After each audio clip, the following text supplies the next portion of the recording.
Ahmad bin Zain al-Habsyi dalam kitab Syarah Ainiyah mengatakan apa? Ada sekitar 300 saraf di badan ini.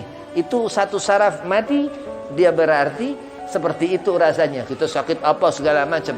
Lah ketika seorang itu mati, ketemu ajal, ketemu umur, itu seluruh saraf mata kita, telinga kita Allah matikan. Nah, setengah daripada sakitnya itu rasa mati ketika seorang perempuan melahirkan anak. Itu setengah daripada rasanya kalau seorang itu, semua laki ataupun perempuan, dia mati. Nah, itulah yang Allah tentukan. Itu kebesaran Allah Subhanahu wa taala. Sendi-sendi manusia itu hidup dan tempat dan makan. Ada tempat yang dikatakan itu barakah, ada tempat yang dihukumi mufakih najis. Apa? Tempat yang enggak disebut nama Nabi Muhammad, tempat yang enggak pernah salawat kepada Rasulullah. Orang yang hatinya, wadah tempat ruhnya, hatinya gelapnya ini rusak. Karena apa? Enggak hidup di hatinya, enggak pernah nyebut nama Nabi Muhammad sallallahu alaihi wasallam.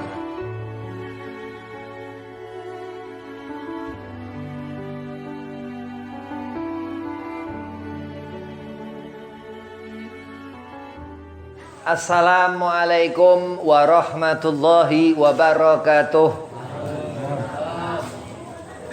Alhamdulillah wassalatu wassalamu ala Rasulillah Sayyidina Muhammad ibn Abdillah sallallahu alaihi wasallam, amma ba'd. Qala Allah Ta'ala fil Qur'anil Karim, Bismillahirrahmanirrahim, inna akramakum indallahi atqakum. Qala Rasulullah sallallahu alaihi wasallam, man ahya sunnati faqad ahabbani wa man ahabbani kana ma'i fil jannah. Alhamdulillah, puji syukur kehadiran Allah Subhanahu wa taala, salawat serta salam keharibaan junjungan Nabi kita Nabi Muhammad sallallahu alaihi wasallam, yang mana Allah mendudukkan kita dalam satu perkumpulan, yakni majalisul khair, perkumpulan yang baik di Majlis Baitur Rahman. Mudah-mudahan Allah selalu memberikan keberkahan. Amin. Allahumma amin. Yang pertama, al-fakir hormati Ki Sarifuddin Mansur, mataan Allah betul hayatih. Mudah-mudahan Allah panjangkan umur, Allah setafiahkan badan, Allah mudahkan segala urusan. Dan kepada Mang Anda, Kang Farid, dan semua antumah semua, mudah-mudahan digabul hajat, diberkahkan ilmu manfaat dunia akhirat, diberkahkan ratib al-imam al-qutbil anfas Abu Umar bin Abdurrahman al-Atas Syekh Ali Baros, digabul hajat, safihkan badan, dimudahkan segala urusan. Bismillahirrahmanirrahim. Manusia dia menjadi besar karena Allah besarkan. Manusia menjadi sesuatu yang bermanfaat ilmunya karena Allah berikan apa ridhanya. Dalam satu hadis qudsi Nabi Muhammad SAW katakan, man lebih khairan yafaqahu fid din. Orang yang ia hidup karena Allah Subhanahu wa taala, insyaallah dia pun akan pergi dalam keadaan dapat meridhonya Allah, dapat ridhonya Allah Subhanahu wa taala. Atau kalau dibilang husnul khatimah, orang hidup apa yang dibawa menjadi orang yang ihsan, yang baik. Orang mati ya akan menjadi apa, seperti apa dia ketika hidup. Dikatakan Hujatul Islam Abu Hamid Imam Ghazali, kita hidup ini nanti gambaran bagaimana akhiratnya kita. Kalau kita di dunia banyak beramal-amal soleh, berarti kita nyelengin kebaikan di akhirat nanti untuk mendapatkan apa? Amal-amal selama kita di dunia itu. Nah, kalau kita di dunia banyak melakukan amal-amal buruk, berarti di akhirat nanti kita siap-siap untuk mendapatkan apa? Keburukan selama kita di dunia itu. Nah, kalau melihat apa segala macam kebesaran di dunia, dia Allah Subhanahu wa taala yang besarkan. Apa semisal gunung-gunung yang tinggi, sehingga Allah katakan ada yang lebih lagi daripada gunung-gunung itu, apa? Al-Quran Al-Karim. Allah Subhanahu wa ta'ala katakan, law anzalna hadzal Qur'an ala jabalin la ra'aitahu. Andai kata Al-Quran itu Allah turunkan di atas gunung itu enggak kuat, gunung itu akan hancur. Berarti ada sesuatu dari Al-Quran itu, suatu yang Allah kehendaki kebesaran, yakni yang dikatakan kitab yang harus diimani kita setiap mukmin yang mengaku beriman kepada Allah, beriman kepada malaikat. dan beriman kepada kitabnya Al-Quran Al-Karim. Ketika Allah Subhanahu wa taala menghendaki Rasulullah Nabi Muhammad SAW Isra Mi'raj, Allah perlihatkan kepada seluruh alam. Allah katakan subhanalladzi asra. Allah berangkatkan dia Rasulullah ya di malam hari itu, sehingga dikatakan itu malam keutamaan Nabi Muhammad SAW. Rasulullah menemukan kebesarannya Rasul, yang dikatakan itu Allah Subhanahu wa taala berangkatkan Rasulullah untuk menghadap kepada Allah, untuk turun perintah salat. Berarti salat kebesaran setiap mukmin untuk dikerjakan, yang sampai dihukumi fardu. Hukumnya subuh, hukumnya zuhur, salat asar, maghrib, isya. Selalu waktu-waktu itu ada suara azan dikumandangkan. Selalu terdengar suara Allahu Akbar, Allahu Akbar. Yang dikatakan itu bahwasanya ketika sesaat nanti, ketika suara azan itu nggak terdengar lagi, berarti kiamat. Di suatu saat itu akan datang hari Jumat. Berarti sudah tidak ada lagi sembahyang Jumat ketika akhir zaman itu. Ya, di pagi hari matahari keluar dari arah sebaliknya, dan Allah pun akhirkan segala kehidupan. Nah, terus yang hidup-hidup akan menemui mati. Ya, ada orang yang dia lahir, ada terus yang mati. Ketika seorang itu mendapatkan rahmah keturunan, ya, dari apa itu sakinah mawaddah warahmah, diberi keturunan sepasang-sepasang manusia itu. Terus terkadang ada musibah, ada yang pergi meninggalkan dunia ini, dan dunia pun akan Allah hancurkan. Al-Qari'ah dikatakan ketika Allah bacakan atau ketika Allah perlihatkan kebesaran daripada kuasa Allah Subhanahu wa taala. Yauma yakunun nasu kal farashil mabthus wa takunu jibalu kal ahnil manfus. Ketika itu gunung itu yang tinggi menjulang, yang kuat itu seperti itu, yang kadang ditaklukkan manusia, dia daki itu gunung, ya, kadang dia naik ke sana atau dingin atau bagaimana, wallahu alam, pengangguran kadang orang, ya. Itu Allah hancurkan nanti ketika apa?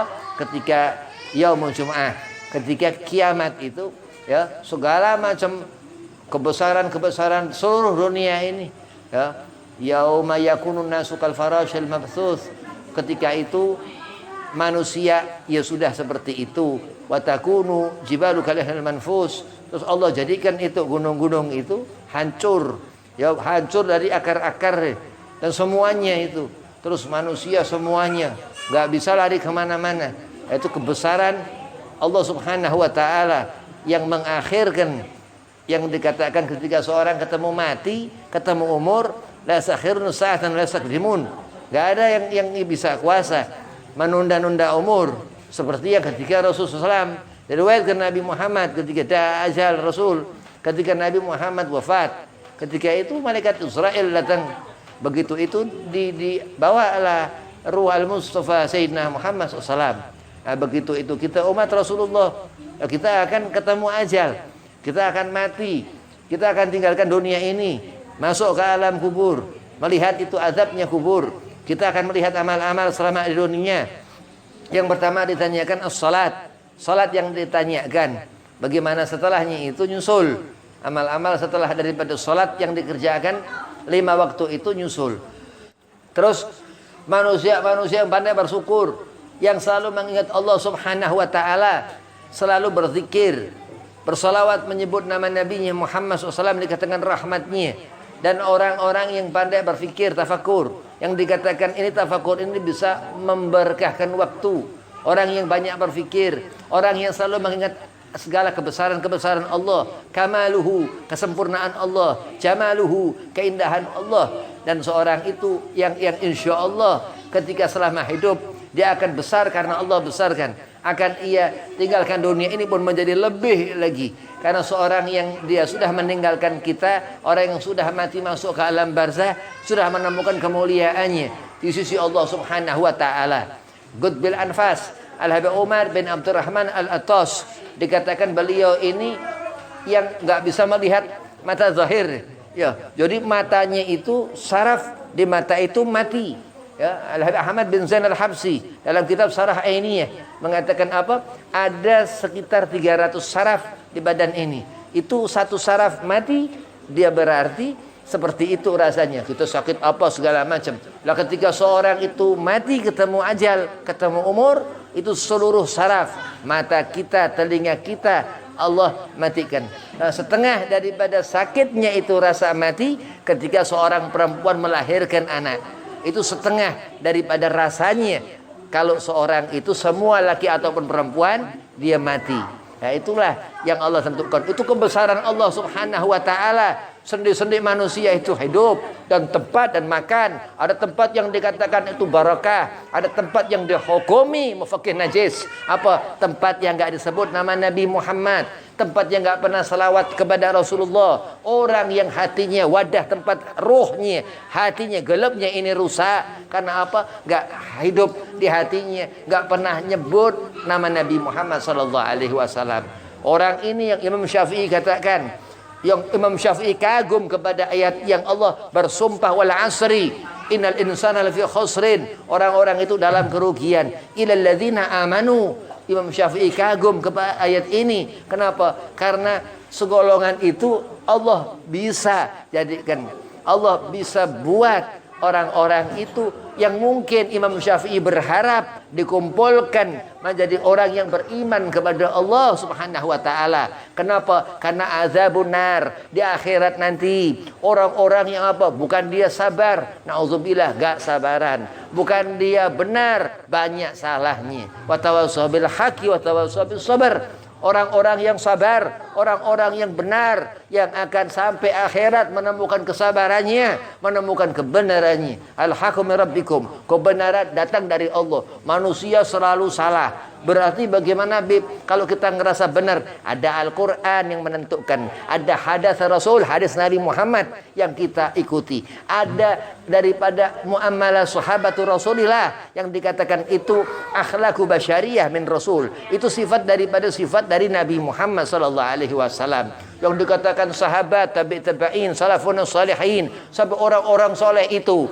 Imam Syafi'i melihat itu, ini orang-orang yang beriman kepada Allah, sehingga apa? Allah ambil dari golongan orang-orang yang mendapatkan kerugian, dan Allah sudah bersumpah wal asri, demi waktu asar itu, innal insana lafi khusrin, segolongan mereka dalam kerugian, wahai Muhammad, wahai Rasulullah. Illal ladzina amanu, seakan-akan Rasulullah Nabi Muhammad yang Allah berikan hak atas segala sesuatu di dunia ini, Allah beri khabar kepada Rasulullah. Alangkah apakah haya malu ketika di akhirat nanti dipertontonkan amal kita di hadapan Rasulullah sehingga menetes air mata Rasul, dan ini yang dikatakan mengundang murka Allah, mengundang azab Allah. Seorang akan mendapatkan kerugian, dan Allah pun sudah katakan ini orang illal ladzina amanu, bukan orang-orang yang dikecualikan Allah. Innal insana lafi khusrin, dikatakan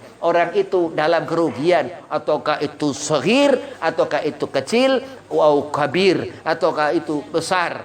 Begitu yauma abuzan kamtariran, dikatakan begitu kiamat itu lewat, terus orang itu akan melihat Allah ketika itu bermuka merengut Allah sudah enggak bersenyum lagi Allah, karena amal-amal orang-orang yang seperti naudzubillah di akhir zaman itu seperti Dajjal. Orang ini perbuatannya seperti iblis, naudzubillah min zalik. Dia hasud, dia sombong, orang-orang yang seperti itu. Wala tamshi fi dunya maraha. Allah sudah katakan di Al-Qur'an Al-Haqqul Karim, jangan berjalan kita di muka bumi dengan membusungkan dada. Ini dada ini nanti orang-orang itu di sini hatinya begitu, di akhirat Allah merengut sudah kepada orang ini. Karena apa? Mungkin ia banyak membuat orang-orang luka, membuat orang-orang marah, membuat orang-orang sakit, zalim, jahil kepada siapapun orang selama di dunia ini. Lah ini yang dikatakan innal insana lafi khusrin, manusia itu dalam kerugian, manusia ini dalam kecelakaan, dalam kehancuran di dunia. Karena apa? Karena jauh dari apa? Sabar. Yang dikatakan ini Rasulullah, sifat Nabi Muhammad, yang dikatakan as-sabrun jamil, sesuatu yang indah yang Allah katakan. Kenapa? Karena Allah hanya seketika kehendak dia Allah Subhanahu wa taala menginginkan sesuatu, inama amruhu idza arada syai'an. Enggak ada sesuatu apapun yang bisa menghalangi apa yang dikehendakinya Allah. Ayyakula lahu, aku hanya katakan kun fayakun, jadi maka jadilah. Seketika apa mungkin orang mengharap sesuatu, orang mengharapkan ketenangan. Allahumma sabbitna qalbi ala dinik. Bukan ketenangan yang dihargai zahir, urusan duniawiyah, tapi ukhrawiyah, bagaimana hati ketetapan iman. Itu orang itu pun meminta kepada Allah, mengharap ampunan Allah, beristighfar selalu kepada Allah, selalu menyebut-nyebut nama Kanjeng Nabi Muhammad sallallahu alaihi wasallam. Al-insanul kamil Habib Ali bin Muhammad bin Husain Al-Habsi, yang apa dikatakan Habib Ali ini selalu ia setiap waktu mengingat Rasulullah Nabi Muhammad sallallahu alaihi wasallam. Selalu Habib Ali mengingat Rasul. Maka di zaman itu ada seorang alim, ulama besar, Syekh Yusuf bin Ismail An-Nabhani, yang sangat cinta kepada habaib, yang sangat cinta kepada zuriyah Rasulullah. Apa Syekh Yusuf katakan? Faza kalbun bihubbi ashabi kahfin, fa kaifa ana bihubbi ahli ali Muhammadin. Anjing ashabul kahfi Allah masukkan ke dalam surga, maka bagaimana aku dengan kecintaanku kepada Ali Muhammadin, kepada keluarga Rasulullah Nabi Muhammad sallallahu alaihi wasallam. Ini orang luar biasa. Syekh Yusuf bin Ismail An-Nabhani ini orang alim luar biasa, ya. Apa dia katakan? Aku belum pernah melihat cucu Rasulullah Nabi Muhammad seperti Al-Insanul Kamil Habib Ali bin Muhammad bin Husain Al-Habsi. Kenapa? Beliau sangat mengenali Rasulullah Nabi Muhammad sallallahu alaihi wasallam. Maka Habib Ali katakan kepada Habib Idrus bin Muhammad Al-Habsi, muridnya, dia katakan apa? Ya Idrus, baca maulidku ini sambil zurar. Dibacalah Habib Idrus di depan magam Rasulullah di Madinah. Begitu Habib Idrus baca maulid di depan magam Rasulullah, tertidur Habib Idrus bin Muhammad Al-Habsi. Ketika itu dia mimpi Rasulullah. Apa yang dibilang Rasul, ini maulid dibaca, itu bagus. Terus Habib Ali katakan apa?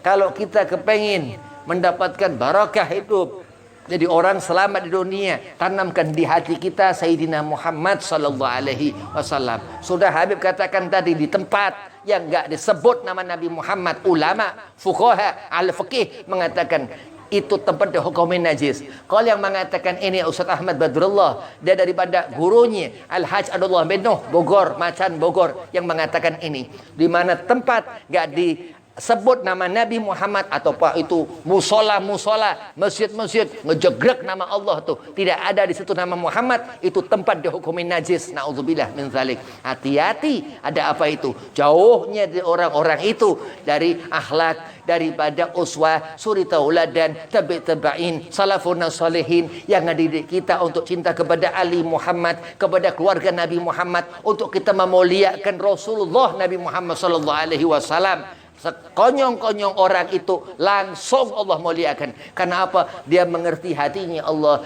Habibullah, kekasihnya Allah Nabi Muhammad. Seperti yang Syekh Yusuf bin Ismail An-Nabhani katakan, faza kalbun, anjing ashabul kahfi Allah masukkan surga. Zira'ihim bil wasit, dikatakan itu ziraknya, kakinya nunggu di mulut gua sehingga tertutup mulut gua ketika itu. Anjing itu 309 tahun Allah beri hidup itu anjing. Sampai fi riwayah di surga nanti memang itu yang dikatakan Syekh Yusuf bin Ismail An-Nabhani radhiyallahu an. Fa kaifa ana, kata Syekh Yusuf, bi hubbi ali Muhammadin. Banyak orang-orang alim cinta kepada habaib. Banyak orang-orang alim cinta kepada zuriyahnya Nabi. Maka di saat melihat zuriyah Rasul, bukan dilihat dari muamalah, tingkah lakunya, adab kaza wa kazanya, bukan. Tapi lihat apa? Bid'atul Rasul, ada darah Rasulullah mengalir di diri mereka, zuriyah Nabi Muhammad sallallahu alaihi wasallam. Insaf terus seseorang itu sadar itu kemuliaan, itu yang Allah utamakan. Dan ini yang dikatakan Allah Subhanahu wa taala, wal asri, Allah bersumpah, mukmin kamu mukmin, tapi orang itu terkadang apa? Membolak-balikkan hatinya dalam memahami zatiyah sifat abna'ur Rasulillah Sayyidina Muhammad sallallahu alaihi wasallam. Dan ini hati-hati, jalan terus hidup, ya, zaman terus, jam-jam, detik-detik berlalu terus, ya, apa mungkin sudah kiamat? Wallahu a'lam. Kiamat itu nanti besok hari Jumat malam-malam itu, fi riwayah Umar bin Muhammad Muhammad bin Salim bin Hafid bin Syekh Abi Bakar masih hidup orangnya. Apa diriwayatkan? Itu begitu pagi tengah-tengah malam itu habaib sedunia. Besok Jumat kiamat itu ditiupkan malaikat Jibril puhul-puhul di hidung-hidung mereka. Semua itu begitu mati Jumat itu kiamat. Walaupun satu pun sayyid sedunia, wala Imam Mahdi al-Muntadhar ketika itu gak pernah menyaksikan kiamat. Kenapa? Karena kesayangan Allah Subhanahu wa taala, Habibullah, kasih Allah Subhanahu wa taala. Ini akidah yang akan membawa kita nuntun sampai nanti dakhalal jannah, masuk ke dalam surga. Kalau mengajak orang dengan akidah yang batlaul haq, melawan kebenaran, berarti bisa orang fasik, bisa orang kafir, bisa orang keluar dari aturan agama. Na'udzubillah min dzalik. Mudah-mudahan Allah berikan keberkahan kita, Allah berikan kesenangan hati kita. Udah hidup gadaman mabi gadamin gala Rasul, kata Nabi Muhammad. Selagak demi selagak insyaallah bisikan terdengar, bukan bisikan iblis. Ya, firasat yang baik ila Rasulullah Nabi Muhammad. Man ra'ani fil manam fasayarani fi yaqdah, kala Rasul. Kalau kita mimpi Rasulullah, akan kita melihat Rasulullah. Lah Habib Husain, Habib pernah mimpi Rasulullah, Habib. Orang yang mimpi Nabi dia langsung akan ketemu Nabi, ya. Jadi kalau kita ngomong tahfidz kalam, jaga ucapan kita melihat, membayangkan Rasulullah terus, bayangkan Nabi, sampai kau mimpi Nabi, sampai kau melihat Rasul, dan kau enggak usah katakan kepada siapapun, manusia ini banyak kotor, manusia ini hasad, manusia ini kibir, sombong. Karena apa? Karena di sana itu wilayah khususiyah yang dikatakan Syekh Nawawi Al-Bantani dalam kitab Marakil Ubudiyah, khawas orang itu, orang yang dicinta, dia punya hidup, dia punya ma'rifatnya kepada Allah karena kemuliaan di atas kemuliaan yang Allah berikan kepada orang itu. Mudah-mudahan Allah tetapkan iman Islam ihsan kita. Wabillahi taufiq wal hidayah. Assalamualaikum warahmatullahi wabarakatuh.